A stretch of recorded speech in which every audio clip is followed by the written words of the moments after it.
अच्छा बात आप चुप कर दो। अच्छा, ये जो रिएक्शन है पूरा ऑर्गेनिक केमिस्ट्री का सबसे मेजर और कोर रिएक्शन है। मैंने आप लोगों को बताया था कि आगे सारे वो उसके अंदर इस्तेमाल हो जाएगा। जितने भी आगे रिएक्शन आएंगे, जितने भी चैप्टर्स आएंगे, उन सब के अंदर ये वाला रिएक्शन बहुत ज़्यादा इस्तेमाल हो रहा है। बहुत ही ज़्यादा इंपॉर्टेंट रिएक्शन और कॉमन रिएक्शन इसके 1 2 3 4 5 स्टेप है। इन्हीं 5 स्टेप को आप कन्वर्ट करके 10 स्टेप पे लेके जाओगे, यानी कि 5 ऑक्सीडेशन के हो जाएंगे और 5 स्टेप रिडक्शन के हो जाएंगे। वो जो 10 स्टेप्स आएंगे वो 10 स्टेप्स पूरी ऑर्गेनिक केमिस्ट्री के अंदर बहुत ही बेहतरीन और लाइक हर चैप्टर के अंदर आएंगे और बार बार ये चैप्टर आएंगे। करना है कि आप लोगों ने इसको अच्छे तरीके से प्रिपेयर कर लेना है, एक ही दफ़ा में याद कर लेना है। होगा क्या कि जब कभी ऑक्सीडेशन का आप लोगों को पता है कि इसके अंदर आप ऑक्सीजन ऐड करते हो और रिडक्शन का आपको पता है इसके अंदर हाइड्रोजन ऐड करते हो। किसी भी चीज़ के अंदर अगर आप ऑक्सीजन ऐड करोगे दैट विल बी ऑक्सीडेशन, और अगर किसी भी चीज़ के अंदर आप हाइड्रोजन ऐड करोगे तो that will be reduction. Oxidation किस तरीके से हो रही होती है, कोई भी हाइड्रोकार्बन ले लो, अल्केन है, अल्कीन है, अल्काइन है, बेंजीन है, कुछ भी है, उसके अंदर अगर आप ऑक्सीजन ऐड करोगे तो वो कन्वर्ट होगी अल्कोहल के अंदर। ये पेट रूल अपने पास याद रख लो, हाइड्रोकार्बन की ऑक्सीडेशन करने से वो अल्कोहल में ही कन्वर्ट होगा। ठीक है, तो hydrocarbon is always converted into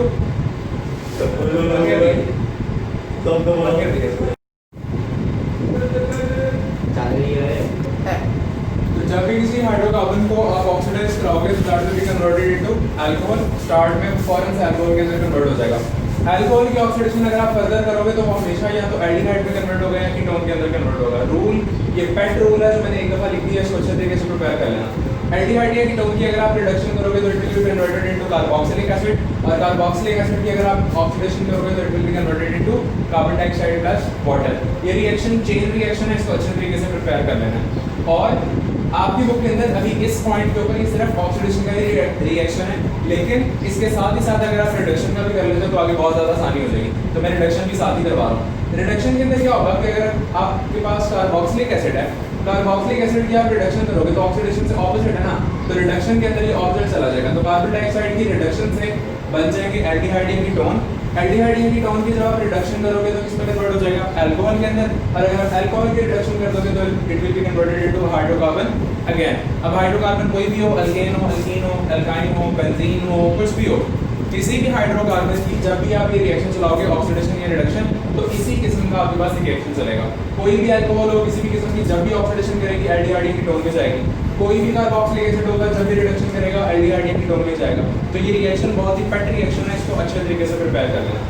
अब इसकी जो इक्वेशन बुक के अंदर दी गई है वो मैं एक्सप्लेन कर देता हूँ। इक्वेशन किस तरह से इसकी,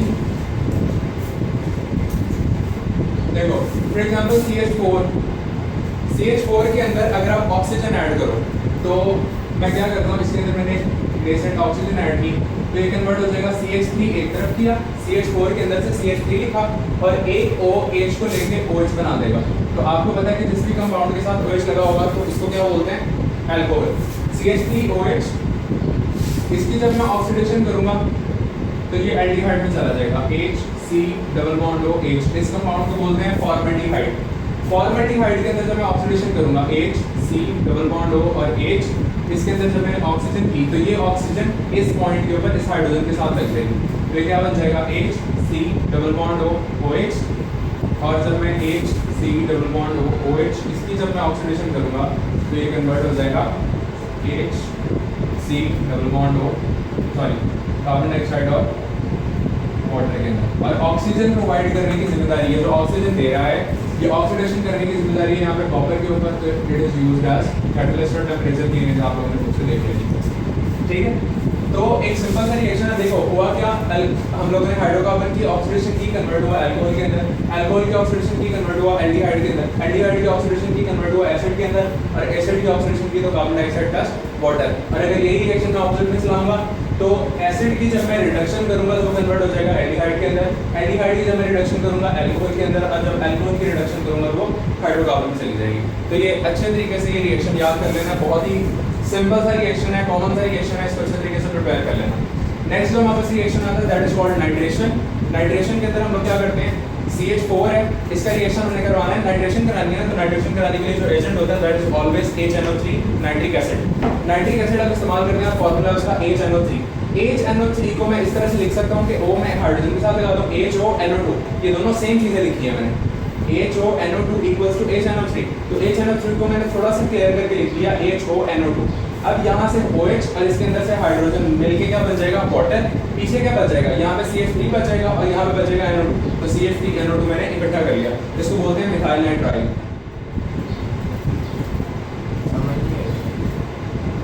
इसको मिथाइल नाइट्राइल बोलते हैं। तो मिथाइल नाइट्राइल इस तरीके से प्रिपेयर हो जाता है। छोटा सा रिएक्शन इस वजह से याद कर लेना। नेक्स्ट हमारे पास जो रिएक्शन आता है that is called halogenation. Halogenation आपको नाम से पता चल रहा है कि इसके अंदर आपने हैलोजन ऐड करना है, और हैलोजिनेशन का जो मैकेनिज्म आपको बताया जाता है that is free radical mechanism. Free radical mechanism क्या है कि इसके अंदर आपने क्लोरीन का फ्री रेडिकल ऐड करना है। फ्री रेडिकल क्या चीज होती है, एक ऐसी चीज जो बहुत ही ज्यादा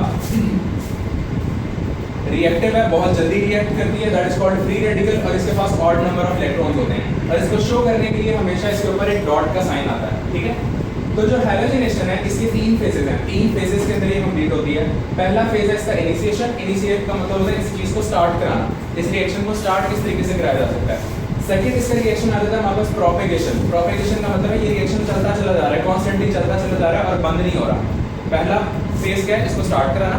दूसरे के अंदर रिएक्शन बार बार कॉन्स्टेंटली सेम पेस के ऊपर चले जा रहा है, चले जा रहा है, चले जा रहा है और रुक नहीं रहा। And the third one is termination, जहां पे ये रुक जाता है, ठीक है। एक बात हमेशा याद रखना, इस रिएक्शन के अंदर, इस पूरे रिएक्शन के अंदर जहां कहीं फ्री रेडिकल होगा वहां पे रिएक्शन भी होगा, और जहां फ्री रेडिकल बनना बंद हो जाएंगे वहां पे रिएक्शन भी बंद हो जाएगा। ये रिएक्शन फ्री रेडिकल्स की वजह से हो रहा होता है। तो इनिशिएशन अगर मैंने करानी है, हैलोजिनेशन अगर मैंने करानी है, तो पहले स्टेप के अंदर मैं फ्री रेडिकल बनवाऊंगा। तो फ्री रेडिकल बनवाने के लिए आप क्या करते हो, Cl2 का एक मॉलिक्यूल लेते हो, ClCl, ये Cl2 का एक मॉलिक्यूल है, क्लोरीन क्लोरीन मैंने अलग-अलग लिखा है। ये जो Cl2 का मॉलिक्यूल है ये टूट जाता है किसी भी अल्ट्रावायलेट रेडिएशन की वजह से या किसी भी और रेडिएशन की वजह से, जब टूटता है तो टूटने के बाद 2 आपके पास क्लोरीन के फ्री रेडिकल्स बन जाते हैं। अब ये जो 2 क्लोरीन के फ्री रेडिकल्स हैं इन्होंने प्रोपेगेट करना है, इन्होंने आगे रिएक्शन करते चले जाना है, और ये कॉन्स्टेंटली रिएक्शन करते चले जाएंगे जब तक रिएक्शन स्टॉप नहीं हो जाता। तो फिर मीथेन का एक मॉलिक्यूल, जाहिर सी बात है आपने किसी न किसी अल्केन की क्लोरीनेशन करानी है, हैलोजिनेशन करानी है ना, इसके साथ एक हैलोजन का फ्री रेडिकल आएगा और क्या करेगा, यहाँ से एक हाइड्रोजन लेके अलग हो जाएगा और पीछे CH3 डॉट बन जाएगा।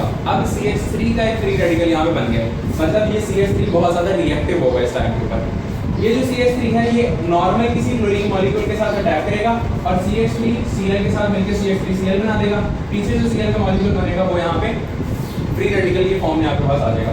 तो फ्री रेडिकल की फॉर्म में आपके पास ये वाला मॉलिक्यूल आ जाएगा। जैसे ही अब ये मॉलिक्यूल आ गया तो अब ये देखो स्टार्ट कहाँ से किया, इस फ्री रेडिकल से, और एंड में आपके पास बन गया अगेन वही फ्री रेडिकल। यही फ्री रेडिकल दोबारा अटैक करेगा, ठीक है, और दोबारा रिएक्शन चलाएगा, फिर बन जाएगा, फिर दोबारा अटैक करेगा और फिर यही रिएक्शन चला देगा, फिर दोबारा अटैक करेगा, रिएक्शन चलाएगा, और जब तक ये फ्री रेडिकल बनता रहेगा तब तक ये रिएक्शन भी आगे कॉन्स्टेंटली इसी साइकिल के ऊपर चलता चला जाएगा। तो ये रिएक्शन रुकेगा नहीं।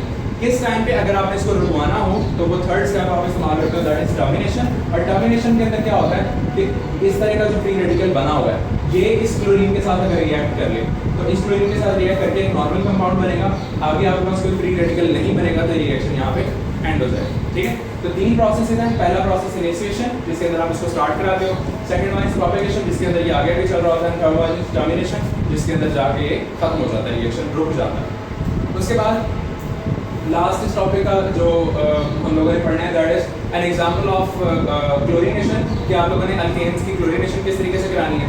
तो ये आप लोगों ने मैट्रिक के अंदर रिएक्शन पढ़ा हुआ है और मैंने अभी कुछ दिन पहले भी एक्सप्लेन किया था किसी पर्सपेक्टिव में कि यहाँ से एक क्लोरीन निकलेगा, Cl2 के साथ रिएक्शन कराना, एक क्लोरीन एक हाइड्रोजन लेके HCl बना देगा और पीछे बचेगा CH3Cl। ये जो CH3Cl है इसके साथ दोबारा Cl2 अटैक करेगा, ये Cl2 एक हाइड्रोजन लेके HCl बना देगा और CH2Cl2 बन जाएगा। फिर CH2Cl2 एक Cl2 लेके CHCl3 बन जाएगा और HCl अलग निकल जाएगा, और फिर यहाँ से आखिरी हाइड्रोजन भी ले लेगा और HCl बना देगा और CCl4 बन जाएगा। ये रिएक्शन बहुत ही ज़्यादा इंपॉर्टेंट रिएक्शन है क्योंकि इससे बहुत वैल्यूएबल प्रोडक्ट्स बनती हैं। कौन सी वैल्यूएबल प्रोडक्ट बनती है? पहली है यहाँ पे क्लोरोफॉर्म, ये जो CHCl3 है that is chloroform actually, and the other one is CCl4 carbon tetrachloride. Chloroform आपको पता है एनेस्थेटिक के तौर पर भी इस्तेमाल हो सकता है और एक बहुत इंपॉर्टेंट